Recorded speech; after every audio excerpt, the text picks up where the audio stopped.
Alors, la dernière fois, on s'est laissé sur le problème de Monty Hall. Alors, on va voir la solution maintenant de ce problème.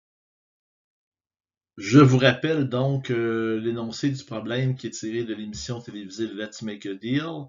Alors, le problème en question est suivant. Le participant doit choisir une porte parmi trois portes.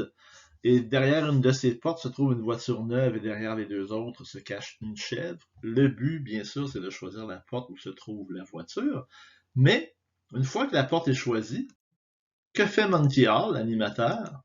Ben, il sait, lui, où se trouve la voiture. Alors, après que le candidat ait fait son choix, ben, Monty Hall ouvre une des deux portes, non choisies, et informe le participant qu'une chèvre se cache derrière cette porte-là. Euh, La question est la suivante. En termes de probabilité, est-ce que le candidat a intérêt à changer son choix ou encore ça ne fait aucune différence? Alors, on va voir la solution au problème. Si le candidat ne change pas son choix initial, ben, vous voyez le diagramme en arbre. Donc, première chose, donc, il peut choisir la porte qui contient la voiture avec une chance sur 3, qui contient la chèvre 1 avec une chance sur 3, qui contient la chèvre 2 avec une chance sur 3. Une fois que ça c'est fait, Monty Hall va informer le candidat du résultat d'une des portes. Par exemple, si le candidat a choisi la porte qui contient la voiture, ben Monty Hall va ouvrir la porte qui contient la première ou la deuxième chèvre, et chacune des portes peut être ouverte avec une chance sur 2. Si le candidat a choisi la porte qui contient la chèvre 1, ben Monty Hall va ouvrir la porte avec la chèvre 2 avec une probabilité de 1. Et si si le candidat, pardon, a choisi la porte qui contient la chèvre 2, Monty Hall va ouvrir la porte qui contient la chèvre 1 avec une probabilité de 1. Ce qui fait que, une fois que ça c'est fait, le candidat ne change pas son choix initial. Alors, s'il avait déjà choisi la voiture, ben, il va gagner la voiture avec une probabilité de 1 après ça. Donc, ça veut dire que si on fait les probabilités successives, ben la probabilité qu'il gagne la voiture est de 1 sixième dans le premier cas et de 1 sixième dans le deuxième cas.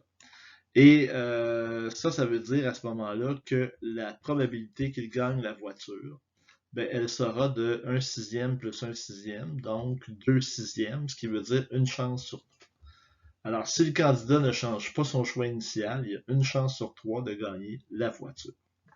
Maintenant, on va regarder qu'est-ce qui se passe si le candidat change son choix initial. Alors, si le candidat change son choix initial, ben, évidemment, au début, on a encore le même scénario. Il peut avoir la voiture avec une chance sur 3, la chèvre 1 avec une chance sur 3, la chèvre 2 avec une chance sur 3. Monty Hall donne son information. Donc, si le candidat choisit la voiture, ben, il ouvre la porte avec la chèvre 1 avec une chance sur 2 et celle avec la chèvre 2 une chance sur 2 aussi. Si le candidat choisit la porte avec la chèvre 1, ben, il ouvre la chèvre 2 avec une probabilité de 1. Et s'il a choisi la chèvre 2, ben, il ouvre la porte avec la chèvre 1 avec une probabilité aussi de 100%. Et là, le candidat va changer son choix initial. Donc, ça veut dire que s'il avait pris la voiture au départ, ben à ce moment-là, il va choisir la chèvre 2 et il va gagner la chèvre 2 avec une chance sur 6. Si il avait choisi la voiture et que Monty Hall ouvre la porte avec la chèvre 2, ben il va choisir la porte avec la chèvre 1 avec une chance sur 6. Mais si le candidat avait choisi la chèvre 1, que Monty Hall ouvre la porte avec la chèvre 2, ben il va gagner la voiture avec une chance sur 3.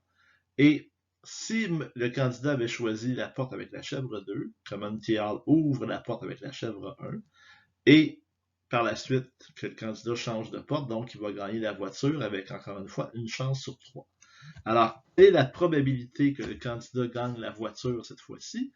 Ben, c'est une chance sur 3 plus une chance sur 3 qui donne deux chances sur 3. Alors, conclusion, ben, le candidat a deux fois plus de chances de gagner la voiture s'il profite de la nouvelle information donnée par Monty Hall et qu'il change son choix initial. Donc, le candidat a véritablement intérêt à changer son choix initial parce qu'il double ses chances de gagner la voiture.